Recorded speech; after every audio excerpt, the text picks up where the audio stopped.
Volume 1, Main Report of the 16th Finance Commission. 2. Report for 2026-2031, Volume 2, Annexures of the 16th Finance Commission. Number 3. Explanatory memorandum as to the action taken on the recommendations contained in the above report. Item number 2, माननीय वित्त मंत्री Nirmala Sitharaman ji.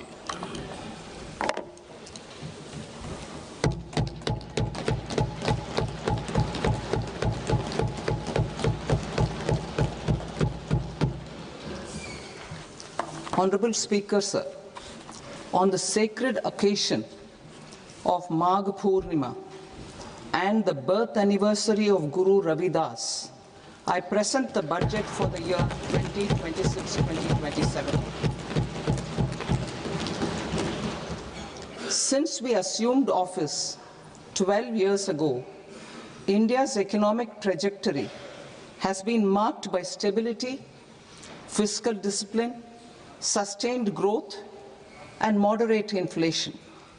This is the result of conscious choices we have made, even in times heightened uncertainty and disruption. Our government, led by Honorable Prime Minister Modi, has decisively and consistently chosen action over ambivalence, reform over rhetoric, and people over populism. We have pursued far-reaching structural reforms, fiscal prudence and monetary stability, whilst maintaining a strong thrust on public investment. Keeping Atmanirbharta as a lodestar, we have built domestic manufacturing capacity, energy security, and reduced critical import dependencies. Simultaneously, we have ensured that citizens benefit from every action of the government, undertaking reforms to support employment generation, agricultural productivity, household purchasing power, and universal services to people. These measures have delivered a high growth rate of around 7% and helped us make substantial strides in poverty reduction and improvement in the lives of our people. Today, we face an external environment in which trade and multilateralism are imperiled and access to resources and supply chains are disrupted.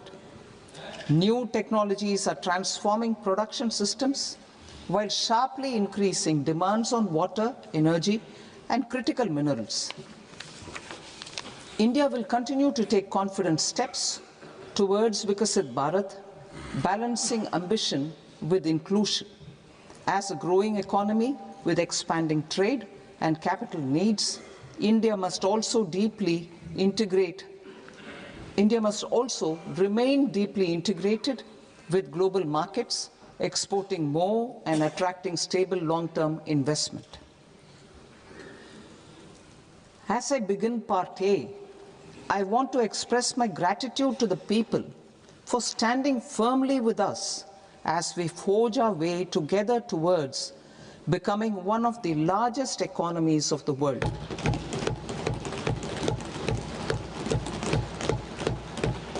Our aim is to transform aspiration into achievement and potential into performance as we ensure that the dividends of growth reach every farmer, the scheduled caste, the scheduled tribes, the nomads, the youth, the poor, and the women. In Vikasit Bharat Young Leaders Dialogue 2026, several innovative ideas were shared with our Prime Minister, which have inspired many of the proposals, making this a unique Yuva Shakti-driven budget. Our government's sankalp is to focus on our poor, underprivileged, and the disadvantaged.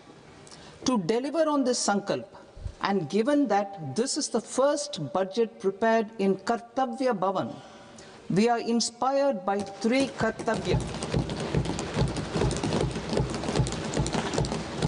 Our first Kartavya is to accelerate and sustain economic growth by enhancing productivity and competitiveness and building resilience to volatile global dynamics.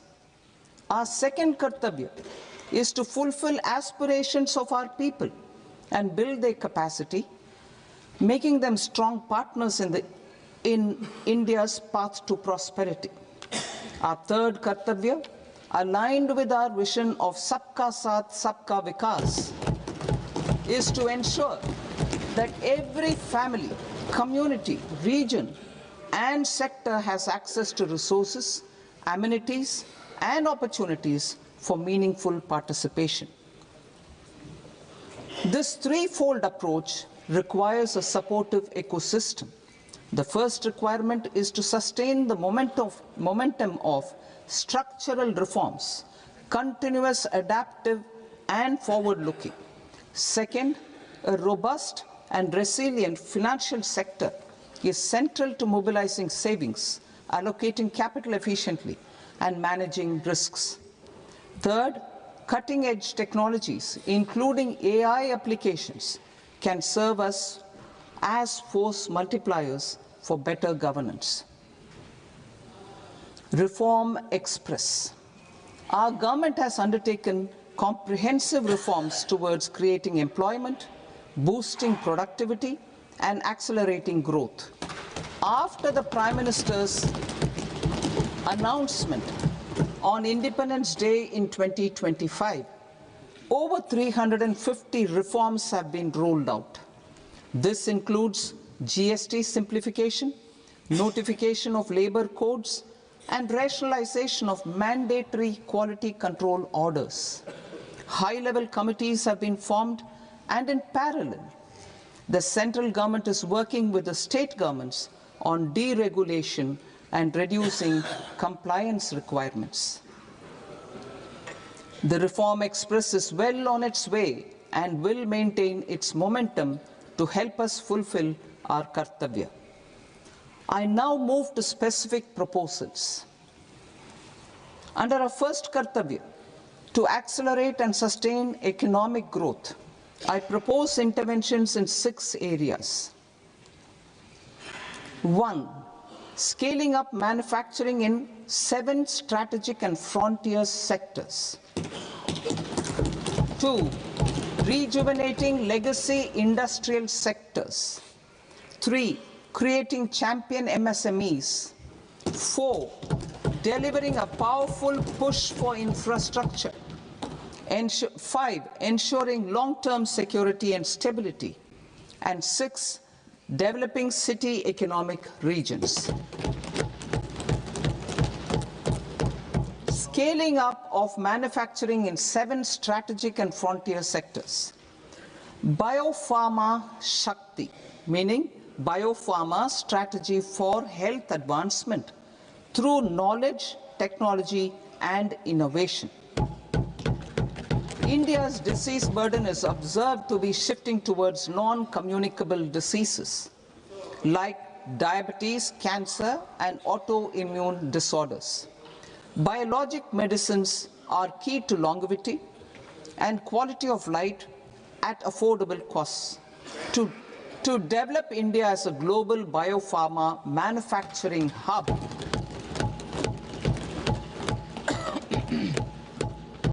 I propose the Biopharma Shakti with an outlay of 10,000 crores over the next 5 years. This will build the ecosystem for domestic production of biologics and biosimilars. The strategy will include a biopharma-focused network with 3 new national institutes of pharmaceutical education and research, popularly known as NIPERs, and upgrading 7 existing ones. It will also create a network of 1,000 accredited India clinical trials sites. We propose to strengthen the Central Drug Standard Control Organization to meet global standards and approve timeframes through approval timeframes through a dedicated scientific review cadre and specialists. India's semiconductor mission 1.0 expanded India's semiconductor sector capabilities. Building on this, we will launch ISM 2.0 to produce equipment and materials, design full-stack Indian IP, and fortify supply chains. We will also focus on industry-led research and training centers to develop technology and skilled workforce. The Electronics Components Manufacturing Scheme, launched in April 2025 with an outlay of 22,919 crores, already has investment commitments at double the targets. We propose to increase the outlay to 40,000 crores to capitalize on this momentum.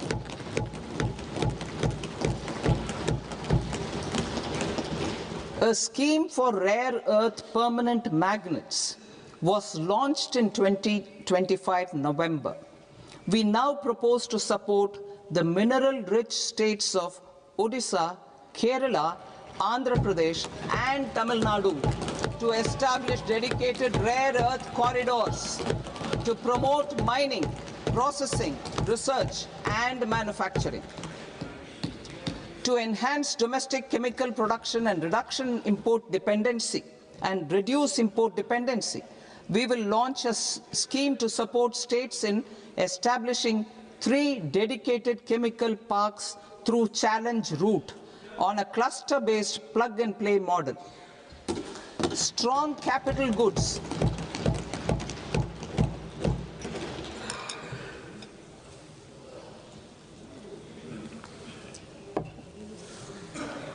Strong capital goods capability is a determinant of productivity and quality across different sectors. Towards building this capacity, I propose the following.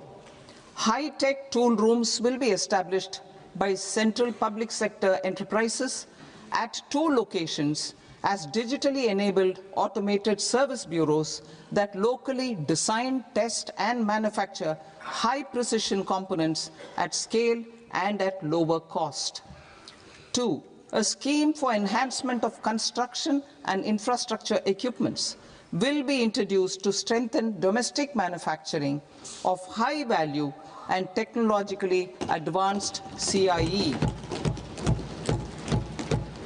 This can range from lifts in a multi-storied apartment or firefighting equipment in multiplexes, large or small, and to tunnel boring equipments for building metros and high-altitude roads. I also propose a scheme for container manufacturing to create a globally competitive container manufacturing ecosystem with a budgetary allocation of 10,000 crores over a 5-year period. For the labor-intensive textile sector, I propose an integrated program with 5 subparts. 1. The National Fiber Scheme for self-reliance in natural fibers, such as silk, wool, and jute, man-made fibers, and new-age fibers. Textile expansion and employment scheme to modernize traditional clusters with capital support for machinery, technology upgradation, and common testing and certification centers.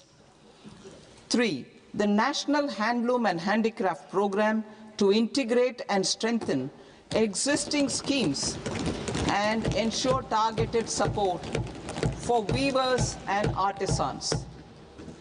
Tex Eco Initiative to promote globally competitive and sustainable textiles and apparels. Samarth 2.0 to modernize the upgrade the textile skilling ecosystem through collaboration with industry and academic institutions. Further, I propose to set up mega textile parks in challenge mode. They can also focus on bringing value addition to technical textiles. I propose to launch the Mahatma Gandhi Gram Swaraj initiative to strengthen khadi, handloom, and handicrafts. This will help in global market linkage and branding, It will streamline and support training, skilling, quality of process, and production. This will benefit our weavers, village industries, one district, one product ODOP initiative, and also our rural youth. India has the potential to emerge as a global hub for high quality, affordable sports goods.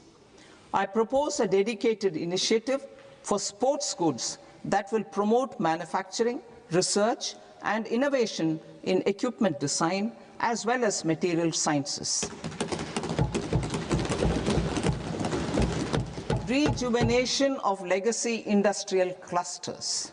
I propose to introduce a scheme to revive 200 legacy industrial clusters to improve their cost competitiveness and efficiency through infrastructure and technology upgradation. Creating champion SMEs and supporting micro enterprises. Recognizing MSMEs as a vital engine of growth, I propose a three-pronged approach to help them grow as champions. Equity support.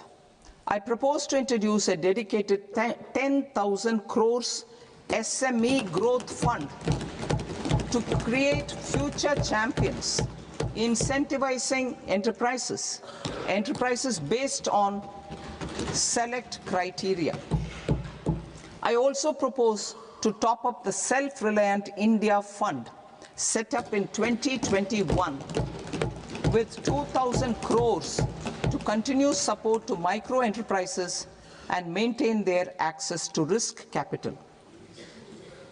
Liquidity support. With TREDS, more than 7 lakh crore has been made available to MSMEs.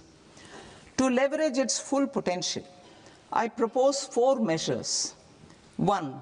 Mandate TREDS as the transaction settlement platform for all purchases from MSMEs by CPSEs, serving as a benchmark for other corporates. 2. Introduce a credit guarantee support mechanism through CGTMSE for invoice discounting on TREDS platform. 3.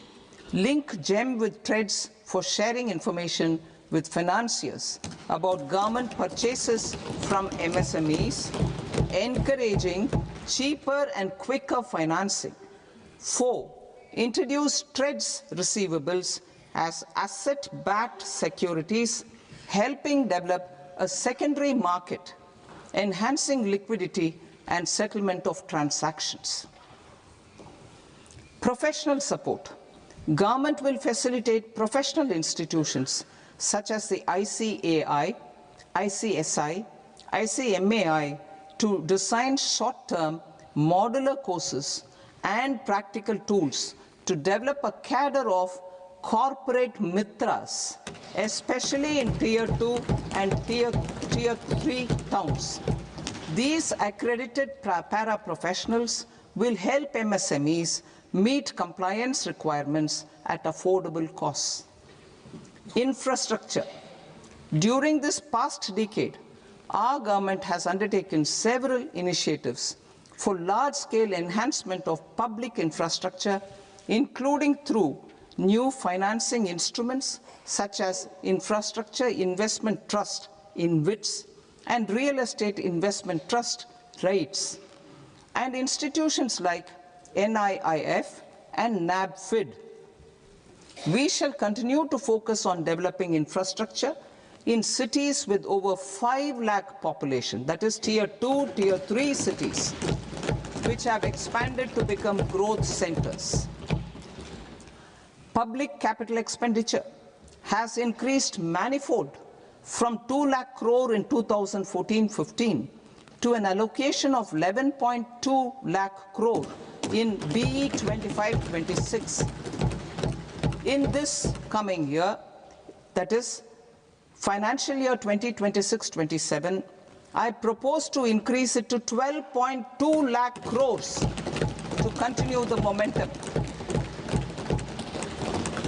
To strengthen the confidence of private developers, regarding risks during infrastructure development and construction phase, I propose to set up an infrastructure risk guarantee fund to provide prudentially calibrated partial credit guarantee to lenders.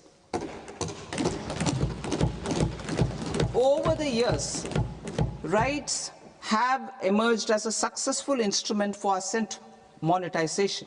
I propose to accelerate recycling of significant real estate assets of the CPSEs through the setting up of dedicated RITES. To promote environmentally sustainable movement of cargo, I propose to 1. Establish new dedicated freight corridors connecting Dankuni in the east to Surat in the west. Operationalize 20 new national waterways over the next 5 years,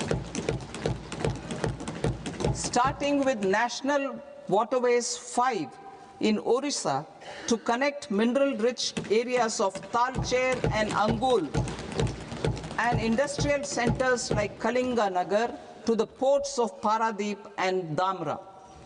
Training institutes will be set up as regional centers of excellence for development of required manpower for these waterways. This will benefit youth in the entire stretch of the waterways to train and acquire skills. Further, a ship repair ecosystem catering to inland waterways will also be set up at Varanasi and Patna. And C, launch a coastal cargo promotion scheme for incentivizing a modal shift from rail to road to increase the share of inland waterways and coastal shipping from 6% to 12% by 2047. To enhance last mile and remote connectivity and promote tourism, I propose to give incentives to indigenize manufacturing of seaplanes. A seaplane VGF scheme will be also introduced to provide support for operations. Carbon capture, utilization and storage. Aligning with the roadmap launched in December 2025, the carbon capture, utilization and storage technologies at scale will achieve higher readiness and in end-use application across 5 industrial sectors, including power, steel, cement, refineries, and chemicals. An outlay of 20,000 crore is proposed over the next 5 years for this purpose. City economic regions. Cities are India's engines of growth, innovation, and opportunities. We shall now focus on Tier 2, Tier 3 cities, and even temple towns, which need modern infrastructure and basic amenities. This budget aims to further amplify the potential of cities to deliver the economic power of agglomerations by mapping city economic regions based on their specific growth drivers. An allocation of 5,000 crore per CER over 5 years is proposed for implementing their plans through a challenge mode with a reform-cum-result-based financing mechanism. In order to promote environmentally sustainable passenger systems, we will develop 7 high-speed rail corridors between cities as growth connectors, namely Mumbai to Pune, Pune to Hyderabad, Hyderabad to Bengaluru, Hyderabad to Chennai, Chennai to Bengaluru, Delhi to Varanasi, Varanasi to Siliguri.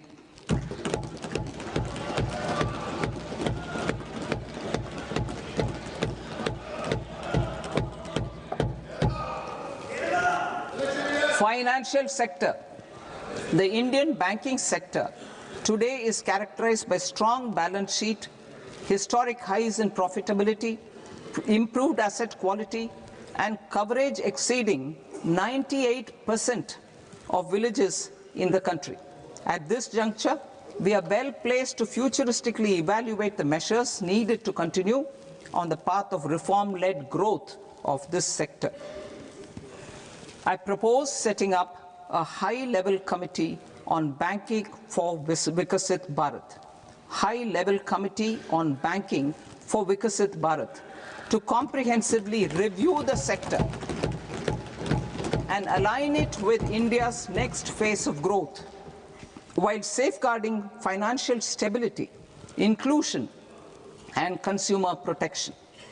The vision for NBFCs for Vikasit Bharat has been outlined with clear targets for credit disbursement and technology adoption in order to achieve scale and improve efficiency in the public sector NBFCs.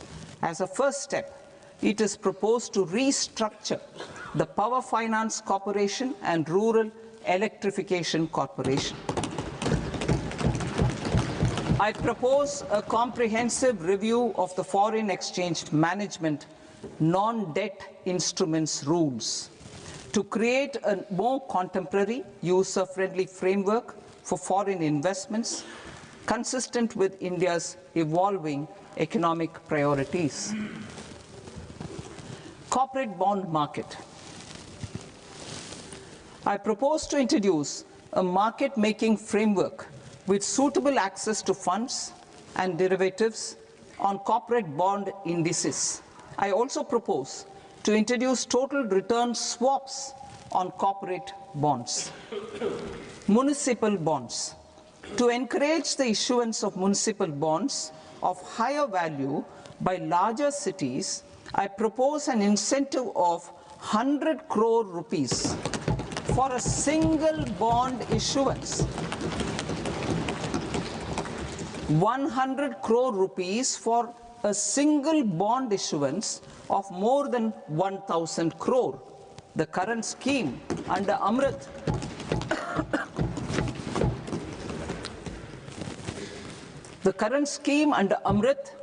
which incentivizes issuances up to 200 crores only, will also continue to support smaller and medium towns. That will also continue to support the smaller and medium towns. Ease of doing business. Individual persons resident outside India, PROI, will be permitted to invest in equity instruments of listed Indian companies through the Portfolio Investment Scheme. It is also proposed to increase the investment limit for an individual PROI under the scheme from 5% to 10%, with an overall investment limit for all individual PROIs to 24% from the current 10%. Emerging technologies including AI. 21st century is technology-driven. Adoption of technology is for the benefit of all people.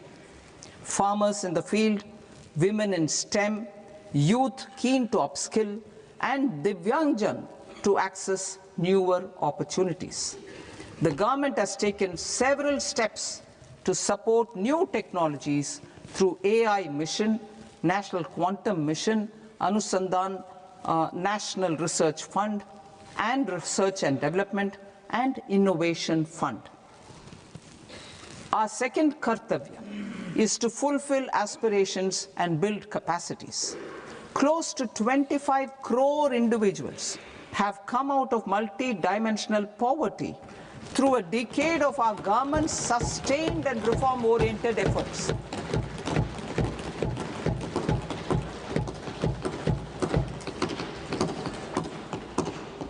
Our government has therefore decided to place a renewed emphasis on the service sector to provide a pathway to fulfilling aspirations of a youthful India with the following measures.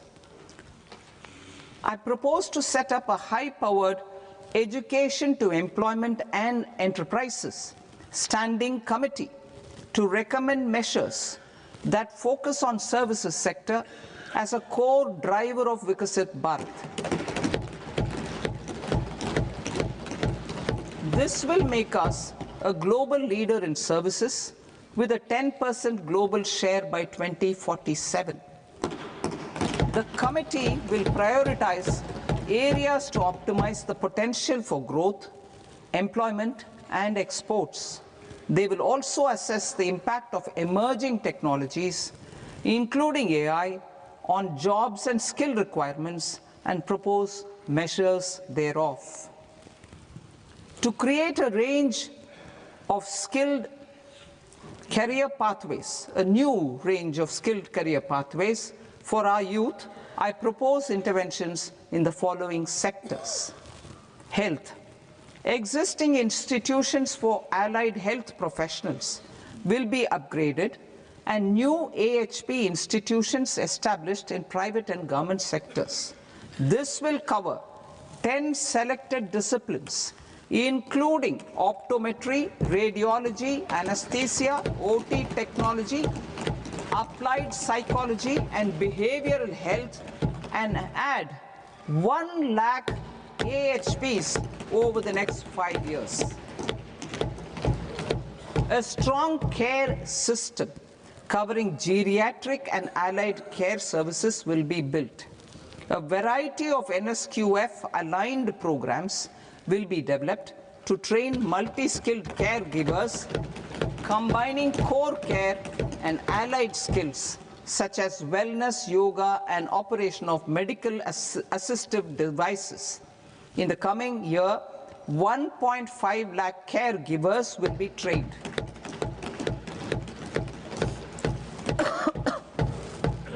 Hubs for medical value tourism. To promote India as a hub for medical tourism services, I propose to launch a scheme to support states in establishing 5 regional medical hubs in partnership with the private sector. These hubs will serve as integrated healthcare complexes that combine medical, educational, and research facilities.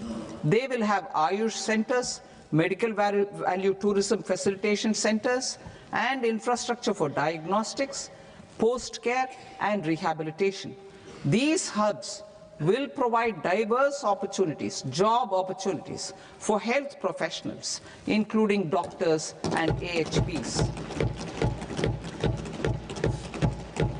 Ancient Indian yoga, already respected in several parts of the world, was given a mass global recognition when Honorable Prime Minister took it to the UN.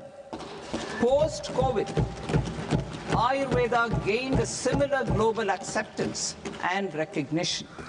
Exporting quality Ayurveda products helps farmers who grow the herbs and youth who process the products. To meet growing global demand, a few more steps are being taken. I propose to 1. Set up 3 new All India Institutes of Ayurveda. 2. Upgrade Ayush pharmacies and drug testing labs for higher standards of certification ecosystem and make available more skilled personnel. 3. Upgrade the WHO Global Traditional Medicine Center in Jamnagar to bolster evidence-based research, training, and awareness for traditional medicine. Animal husbandry. Livestock contributes to close to 16% of farm income, including of poor and marginal households.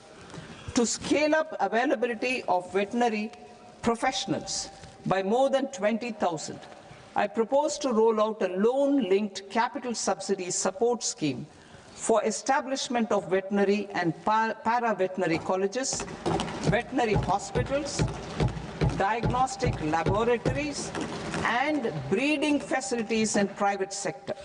Collaboration between Indian and foreign institutions will also be facilitated. Orange economy. India's animation, visual effects, gaming and comics sector, AVGC sector, is a growing industry projected to require 2 million professionals by 2030.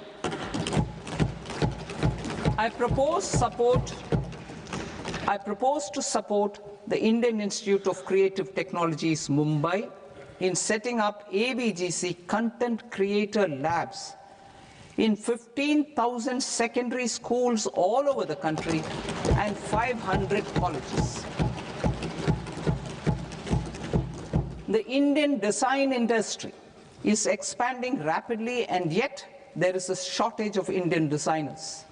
I propose to establish, through Challenge Route, a new National Institute of Design to boost design education and development in the eastern region of India.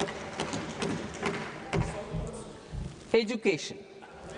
Our government will support states through Challenge Route in creating 5 university townships in the vicinity of major industrial and logistics corridors. These planned academic zones will host multiple universities, colleges, and research institutions, skill centers, and residential complexes.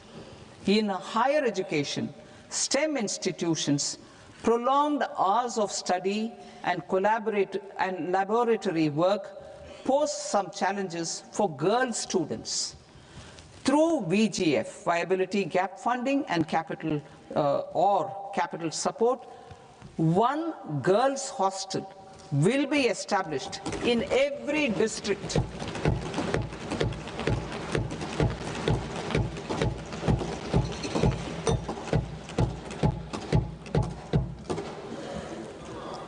To promote astrophysics and astronomy via immersive experiences.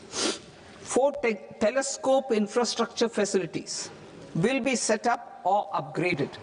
The National Large Solar Telescope, the National Large Optical Infrared Telescope, the Himalayan Chandra Telescope, and the Cosmos 2 Planetarium. Tourism. The tourism sector has the potential to play a large role in the employment generation, forex earnings, and expanding the local economy.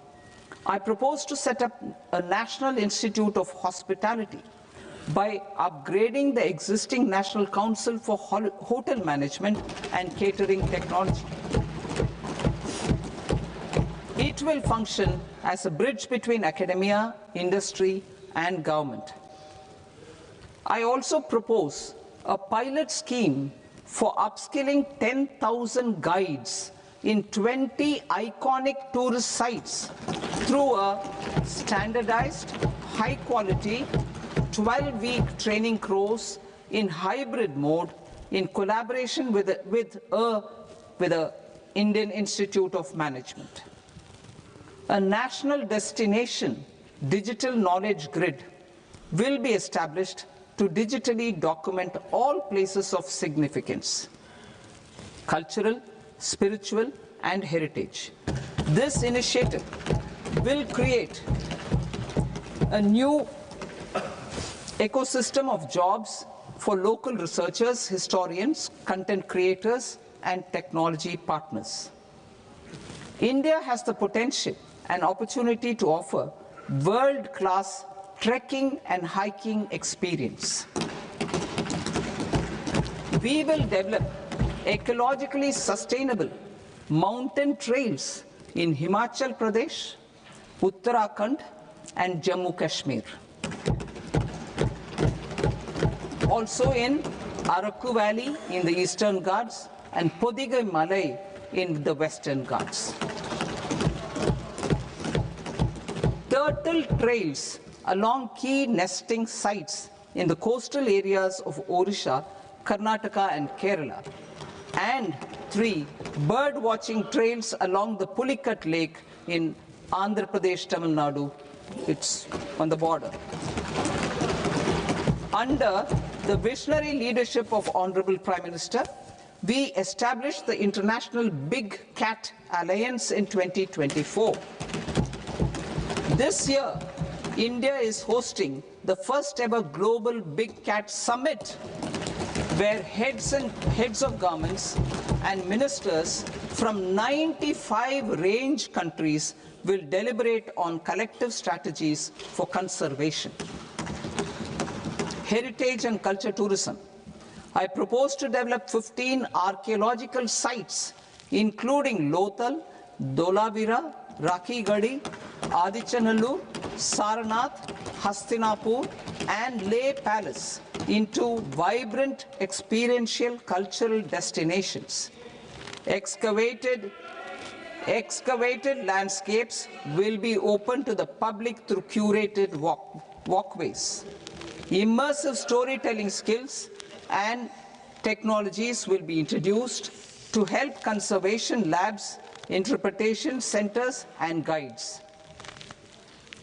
The sports sector provides multiple means of employment, skilling, and job opportunities.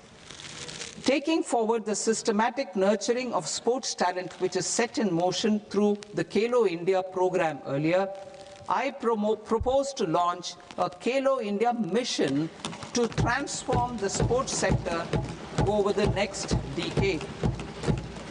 The mission will facilitate an integrated talent development pathway supported by training centers which are foundational, intermediate, and elite levels. B, systematic development of coaches and support staff. C, integration of sports science and technology. D, competitions and leagues to promote sports culture and provide platforms. And E, development of sports infrastructure for training and competition. Our third Kartavya aligns with our vision of Sabka Saath, Sabka Vikas towards Vikasit Bharat. This requires targeted efforts for 1, increasing farmer incomes through productivity enhancement and entrepreneurship, with special attention to small and marginal farmers. B, empowering Divyangjan through access to livelihood opportunities, training, and high-quality assistive devices. C, empowering the vulnerable to access mental health and trauma care. D, focus on the Purvodaya states and the Northeast region to accelerate development and employment opportunities. Fisheries. We will undertake initiatives for integrated development of 500 reservoirs and Amrit Sarovars.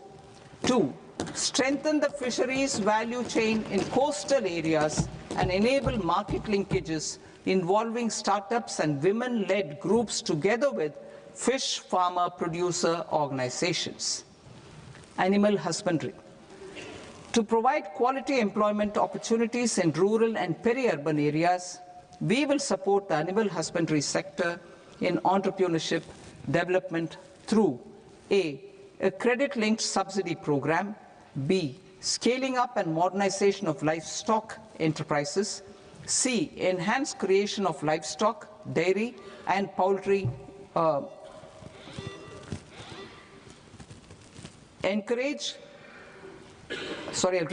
enhanced creation of livestock, dairy, and poultry-focused integrated value chains, and D, encourage creation of livestock farmer-producer organizations. High-value agriculture. To diversify farm outputs, increase productivity, enhance farmers' incomes, and create new employment opportunities, we will support high-value crops such as coconut, sandalwood, cocoa, cashew in the coastal areas, agar trees in northeast, and nuts such as almonds, walnuts, and pine nuts in our hilly regions. All of them will be supported. India is the world's largest producer of coconuts. About 30 million people, including nearly 10 million farmers, depend on coconuts for their livelihood. To further enhance competitiveness in coconut production, I propose a coconut promotion scheme to increase production and enhance productivity through various interventions, including replacing and non-productive trees with new saplings or plants or varieties in major coconut growing states. A dedicated program is proposed for Indian cashew and cocoa to make India self-reliant in raw cashew and coconut production and processing, enhance export competitiveness, and transform Indian cashew and Indian cocoa into premium global brands by 2030. Sandalwood. Sandalwood is closely linked to India's social and cultural heritage. Our government will partner with state governments to promote focused cultivation and post-harvest processing to restore the glory of the Indian sandalwood ecosystem, to rejuvenate old, low-yielding orchards, and expand high-density cultivation of walnuts, almonds, and pine nuts. We will support a dedicated program to enhance farmer incomes and in bringing value addition by engaging youth. Bharat Vistar, that is virtually integrated system to access agricultural resources. I propose to launch Bharat Vistar, a multilingual AI tool that shall integrate the AgriStack portals and the ICAR package on agricultural practices with AI systems. This will enhance farm productivity, enable better decisions for farmers, and reduce risk by providing customized advisory support. She Marts for rural women-led enterprises. Building on the success of Lakpati Didi program, I propose to help women take the next step from credit-linked livelihoods to being owners of enterprises. Self-help entrepreneur, She Marts will be set up as community-owned retail outlets within the cluster-level federations through enhanced and innovative financing instruments. Empowering Divyangjan. Divyangjan Kaushal Yojana. Information technology, AVGC sectors, hospitality and food and beverages sectors often offer task-oriented and process-driven roles which are suitable for Divyangjan. We will ensure dignified livelihood opportunities through industry-relevant and customized training specific to each Divyangjan group. Divyang Sahara Yojana. Timely access to high-quality assistive devices for all eligible Divyangjan is a fundamental need. I propose to 1. Support the Artificial Limbs Manufacturing Corporation of India, Alimco, to set up and to scale up production of assistive devices, invest in R&D and AI integration, strengthen PM Divyasha Kendras, and support setting up of assistive technology marts as modern retail style centers where Divyangjan and senior citizens can see, try and purchase assistive products. Reaffirming our commitment to mental health and trauma care. There are no national institutes for mental health care in North India. We will therefore set up a NIMHANS 2 and also upgrade national mental health institutes in Ranchi and in Tezpur as regional apex institutions. Emergencies expose families, particularly the poor and vulnerable, to unexpected expenditure. We will strengthen and increase these capacities by 50% in district hospitals by establishing emergency and trauma care centers. Focus on Purvodaya states and northeastern regions. Purvodaya. I propose the development of an integrated East Coast industrial corridor with a well-connected node at Durgapur, creation of 5 tourism destinations in 5 Purvodaya states, and the provision of 4,000 e-buses.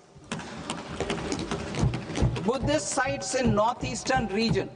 The northeastern region is a civilizational confluence of Theravada and Mahayana or Vajrayana traditions. I propose to launch a scheme for development of Buddhist circuits in Arunachal Pradesh, Sikkim, Assam, Manipur, Mizoram, and Tripura. The scheme will cover preservation of temples and monasteries, pilgrimage interpretation centers, connectivity, and pilgrim amenities. 16th Finance Commission. On 17th November 2025, the 16th Finance Commission submitted its report to the President. As mandated under Article 281 of the Constitution, the government is to lay the report along with the explanatory memorandum on the action taken report on the recommendations of the Commission in Parliament, which, Sir, Honourable Speaker, you've allowed me to do at the commencement of the session. The government has accepted the recommendation of the Commission to retain the vertical share of devolution at 41%. As recommended by the Commission, I have provided 1.4 lakh crores of rupees to the states for the year 2026-2027 as Finance Commission grants. These include rural and urban local body and disaster management grants. Fiscal consolidation. Government has been delivering on our fiscal commitments consistently without compromising on social needs. To strive towards accepted standards of fiscal management in Budget 25-26, I had indicated that the central government would target reaching a debt to GDP ratio of 50 plus or minus 1% by 2030-31. In line with this, the debt to GDP ratio is estimated to be 55.6% of GDP in BE 26-27, compared to 56.1% of GDP in RE 25-26. A declining debt to GDP ratio will gradually free up resources for priority sector lending and expenditure by reducing the outgo on interest payments. One of the main operational instruments for debt targeting is the fiscal deficit. I am happy to inform this august House that I fulfilled my commitment made in 2021-2022 to reduce fiscal deficit below 4.5% of GDP by 25-26. In RE 25-26, the fiscal deficit has been estimated at par with BE of 2025-26 at 4.4% of GDP. In line with the new fiscal prudence path of debt consolidation, the fiscal deficit in BE 26-27 is estimated to be 4.3% of the GDP.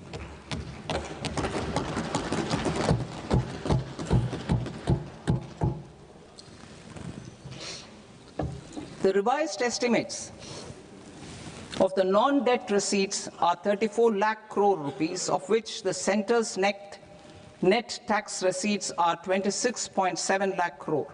The revised estimate of the total expenditure is 49.6 lakh crore rupees, of which the capital expenditure is about 11 lakh crores. Budget estimates 2026 to 2027. Coming to 26-27, the non-debt receipts and the total expenditure are estimated as 36.5 lakh crore and 53.5 lakh crore respectively. The centre's net tax receipts are estimated at 28.7 lakh crore rupees.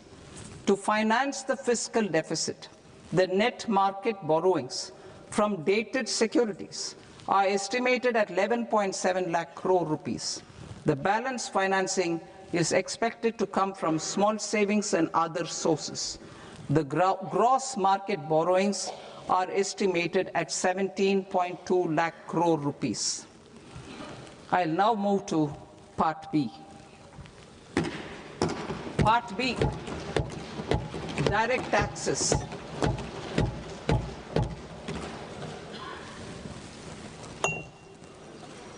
Honorable Speaker, sir, I now present my proposals on direct taxes.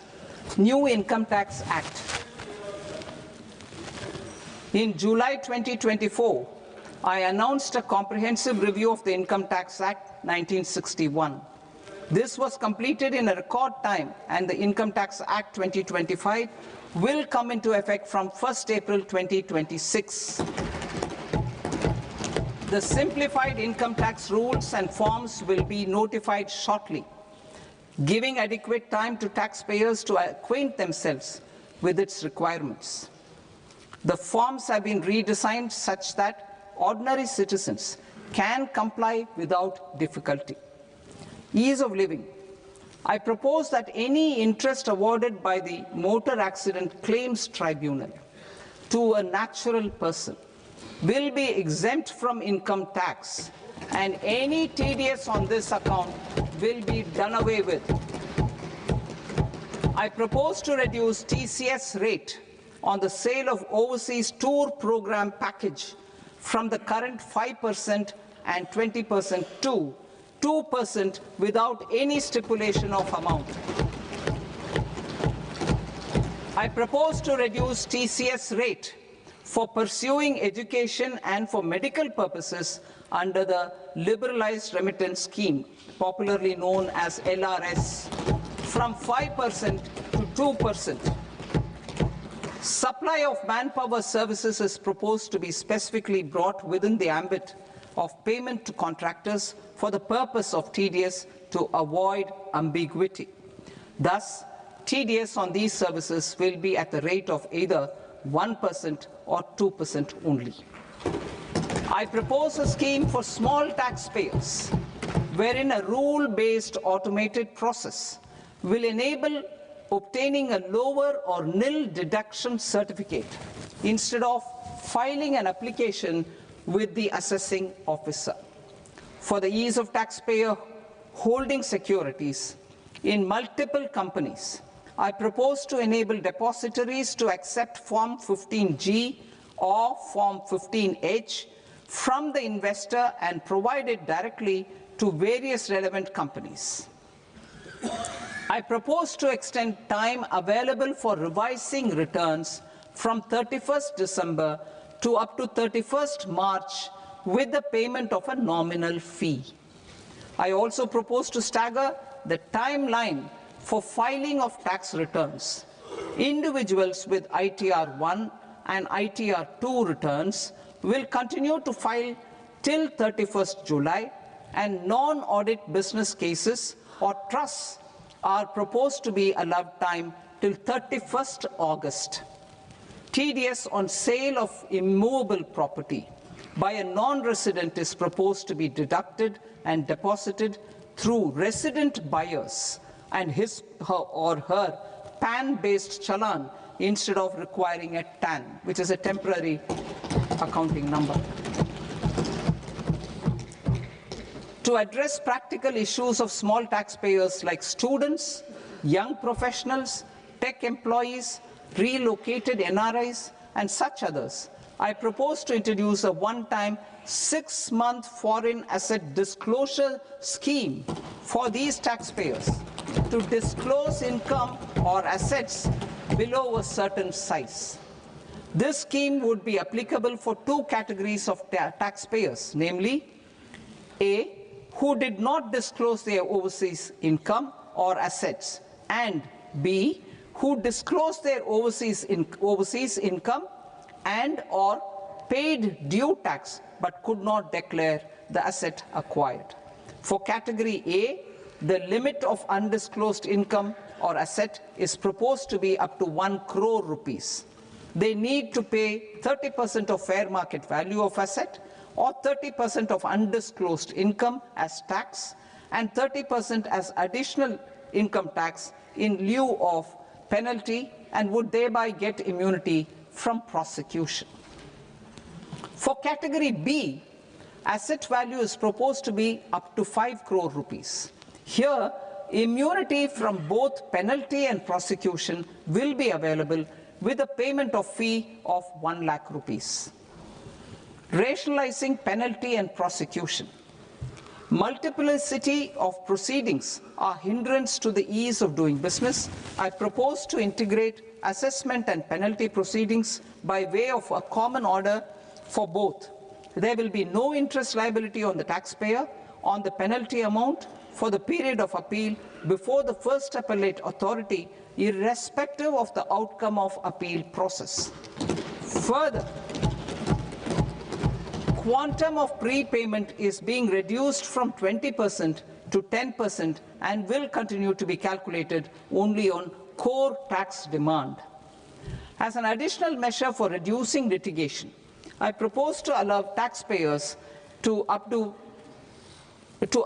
their returns even after reassessment proceedings have been initiated, and an additional 10% tax rate over and above the rate applicable for the relevant year. The assessing officer will then use only this updated return in his proceedings. There is already a framework for immunity from penalty and prosecution in the cases of underreporting.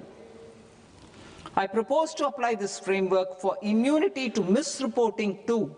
However, in such a case, the taxpayer will need to pay 100% of the tax amount as an additional income tax over and above the tax and interest due. Penalties for certain technical defaults, such as failure to get accounts audited, non-furnishing of transfer pricing audit report, and default in furnishing statement for financial transactions are proposed to be converted into fee.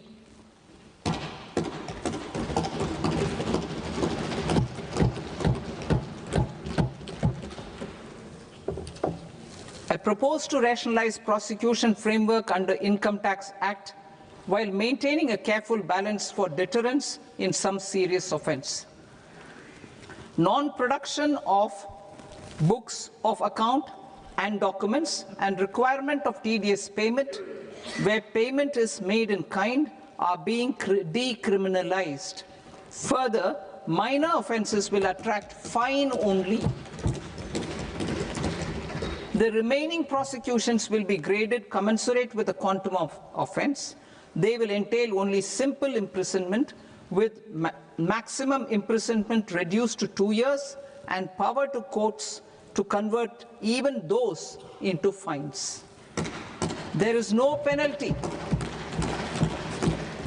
There is no penalty presently for non-disclosure of non-immovable foreign assets with aggregate value less than 20 lakh rupees.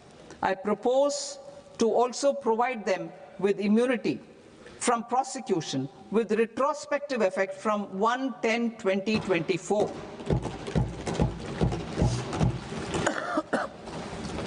Cooperatives. Deduction is already allowed to a primary cooperative society engaged in supplying milk, oilseeds, fruits or vegetables raised or grown by its members. I propose to extend this deduction to also include supply of cattle feed and cotton seed produced by its members. I propose to allow inter-cooperative society dividend income as deduction under the new tax regime to the extent it is further distributed to its members. I further propose to allow exemption for a period of 3 years to dividend income received by a notified national cooperative federation on their investments made in companies up to 31/1/2026. This exemption would be allowed only for dividends further distributed to its member cooperatives. Supporting IT sector as India's growth engine. India is a global leader in software development services, IT-enabled services, knowledge process outsourcing services, and contract R&D services relating to software development. These businesses and their segments are quite interconnected with each other. All these services are proposed to be clubbed under a single category of information technology services with a common safe harbor margin of 15.5% applicable to all. The threshold for availing safe harbor for IT services is being enhanced substantially from 300 crore rupees to 2,000 crore rupees. Safe harbor for IT services shall be approved by an automated rule-driven process without any need for tax officer to examine and accept the application. Once applied by an IT services company, the same safe harbor can be continued for a period of 5 years at a stretch at its choice. For IT services companies who want to conclude advanced pricing agreement, APA, I propose to fast-track unilateral APA process for IT services and endeavor to conclude it within a period of 2 years. The period of 2 years can be extended by a further period of 6 months on taxpayers' request. I propose to extend the facility of modified returns available to the entity entering APA to its associated entities also. Attracting global business and investment. Recognizing the need to enable critical infrastructure and boost investment in data centers, I propose to provide tax holiday till 2047 to any foreign company that provides cloud services to customers globally by using data center services from India. It will, however, need to provide services to Indian customers through an Indian reseller entity. I also propose to provide a safe harbor of 15% on cost in case the company providing data center services from India is a related entity. To harness the efficiency of just-in-time logistics for electronic manufacturing, I propose to provide safe harbor to non-residents for component warehousing in a bonded warehouse at a profit margin of 2% of the invoice value. The resultant tax of about 0.7% will be much lower than in competing jurisdictions. To provide fillip to toll manufacturing in India, I propose to provide exemption from income tax for 5 years to any non-resident who provides capital goods, equipment, or tooling to any toll manufacturer in a bonded zone. To encourage vast pool of global talent to work in India for a longer period of time, I propose to provide exemption to global, non-India sourced income of a non-resident expert for a stay period of 5 years under notified schemes. I propose to provide exemption from minimum alternate tax, the MAT, to all non-residents who pay tax on presumptive basis. Tax administration. I propose to constitute a joint committee of Ministry of Corporate Affairs and Central Board of Direct Taxes for incorporating the requirements of income computation and disclosure standards, the ICDS, in the Indian Accounting Standards, Ind AS itself. Separate accounting requirement based on ICDS will be done away with from the tax year 27-28. To support Prime Minister Modi's vision of homegrown accounting and advisory firms to become global leaders, I propose to rationalize the definition of accountant for the purposes of safe harbor rules. Other tax proposals. Change in taxation of buyback was brought in to address the improper use of buyback route by promoters.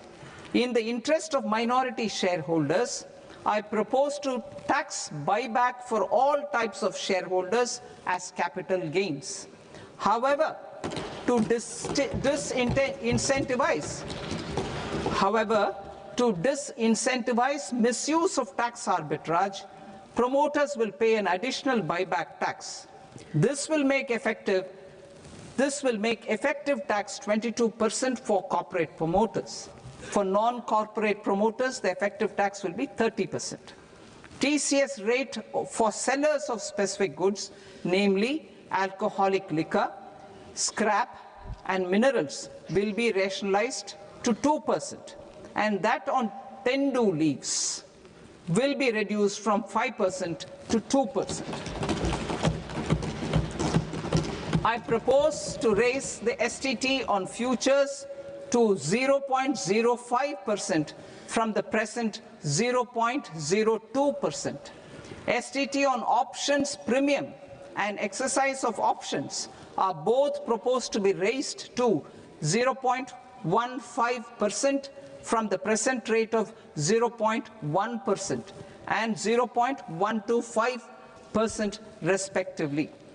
We reformed the taxation landscape for corporates in 2019 by providing them a simplified regime with lower tax rate so that they could productively focus on business rather than on claim of deductions and exemptions. To encourage companies to shift to the new regime, set-off of brought forward MAT credit, minimum alternate tax credit, is proposed to be allowed to companies only in the new regime. Set-off using available MAT credit is proposed to be allowed to an extent of 1/4 of the tax liability in the new regime. MAT is proposed to be made final tax, so there will be no further credit accumulation from 1st April 2026. In line with this change, the rate of final tax is being reduced to 14% from the current MAT rate of 15%. The brought forward MAT credit of taxpayers accumulated till 30th March 2026 will continue to be available to them for set-off as above. Indirect taxes. I shall now take up proposals related to indirect taxes. My proposals for customs and central excise aim to further simplify the tariff structure, support domestic manufacturing, promote export competitiveness, and correct inversion in duty. To continue weeding out long-continuing customs duty exemptions, I propose to remove certain exemptions on items which are being manufactured in India or where the imports are negligible. Similarly, to further simplify the process of ascertaining the rate of duty applicable on a particular item, I propose to incorporate certain effective rates in various customs notifications to the tariff schedule itself. I shall now take up sector-specific proposals. Promotion of exports of marine, leather, and textile products. I propose to increase the limit for duty-free imports of specified inputs used for processing seafoods for export from the current 1% to 3% of FOB value of the previous year's export turnover. I also propose to allow duty-free imports of specified inputs, which is currently available for exports of leather or synthetic footwear, to exports of shoe uppers as well. I propose to extend the time period for export of final product from the existing 6 months to 1 year for exporters of leather or textile garments, leather or synthetic footwear, and other leather products. Energy transition and security. I propose to extend the basic customs duty exemption given to capital goods used for manufacturing lithium-ion cells for batteries to those used for manufacturing lithium-ion cells for battery energy storage systems also. I propose to exempt basic customs duty on import of sodium antimonate for use in manufacture of solar glass. Nuclear power.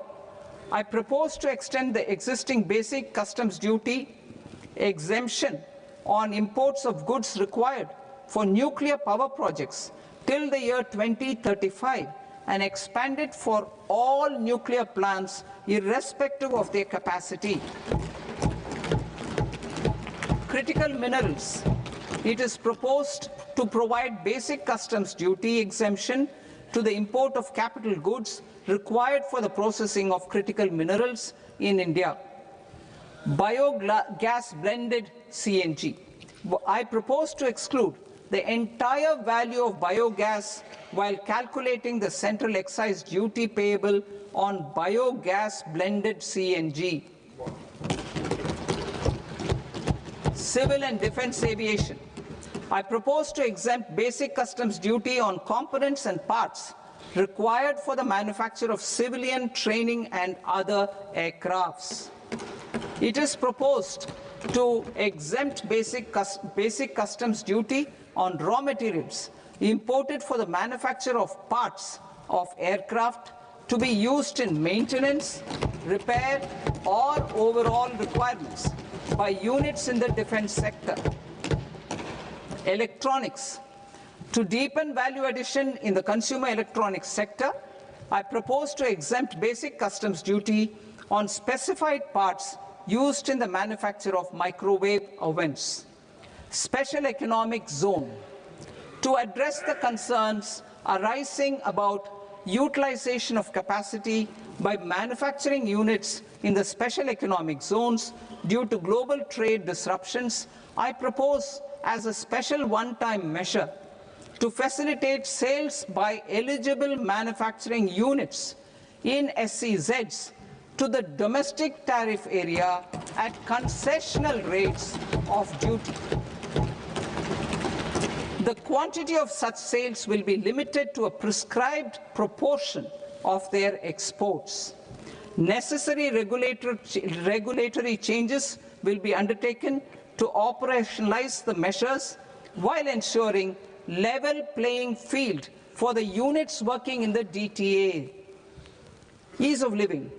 To rationalize the customs duty structure for goods imported for personal use, I propose to reduce the tariff rate on all dutiable goods imported for personal use from 20% to 10%. To provide relief to patients, particularly those suffering from cancer, I propose to exempt basic customs duty on 17 drugs or medicines. I propose also to add 7 more rare diseases for the purposes of exempting import duties on personal imports of drugs, medicines, and food for special medical purposes used in their treatment. Customs process.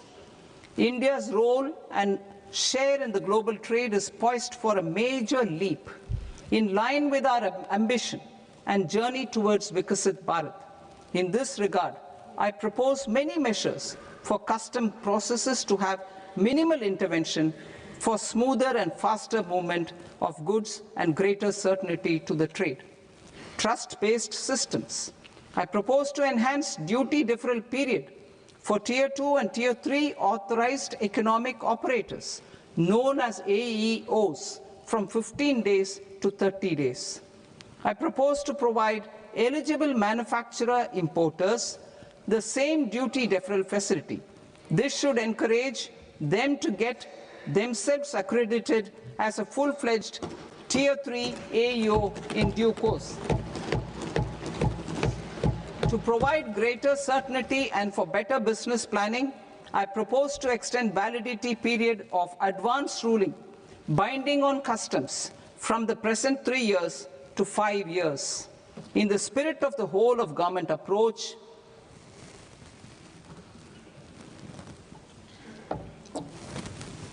government agencies will be encouraged to leverage AEO accreditation for preferential treatment in clearing their cargo.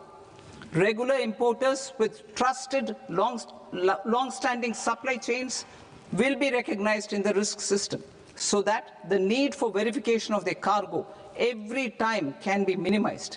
Export cargo using electronic sealing.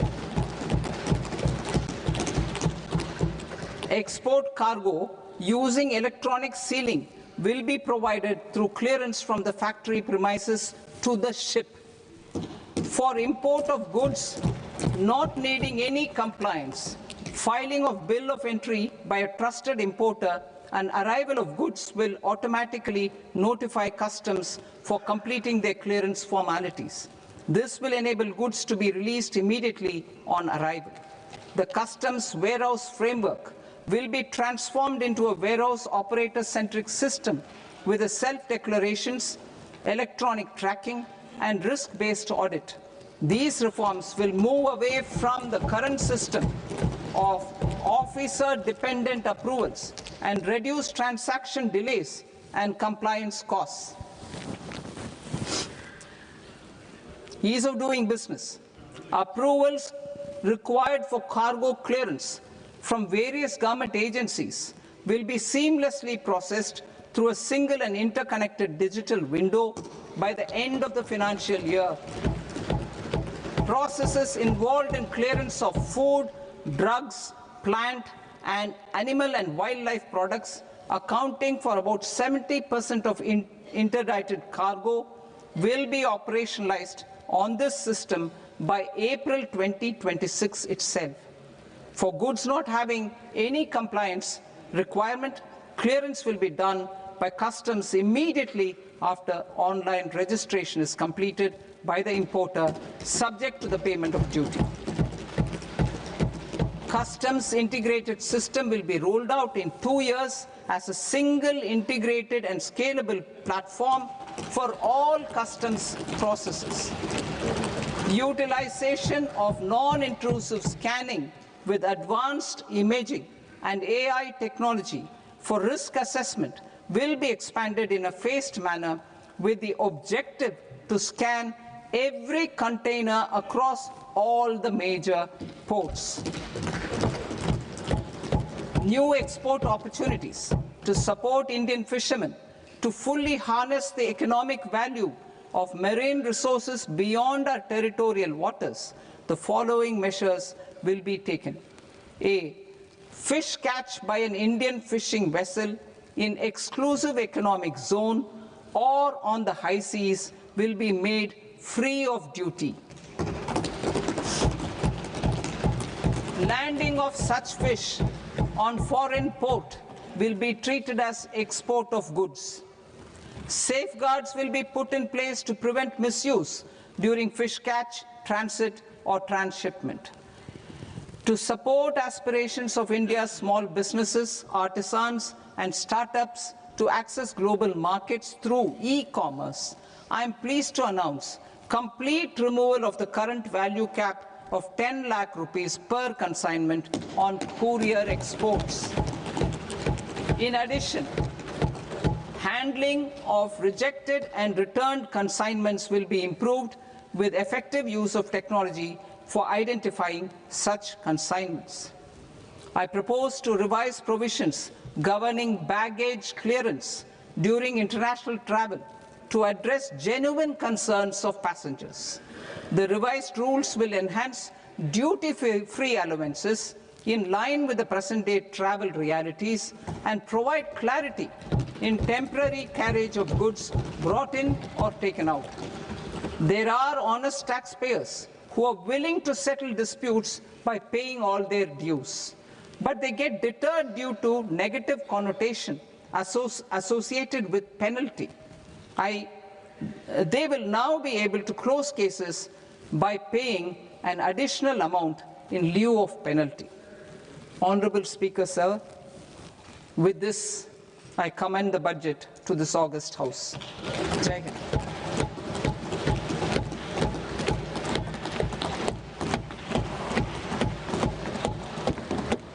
One and a half hours. Item number 3, माननीय वित्त मंत्री जी।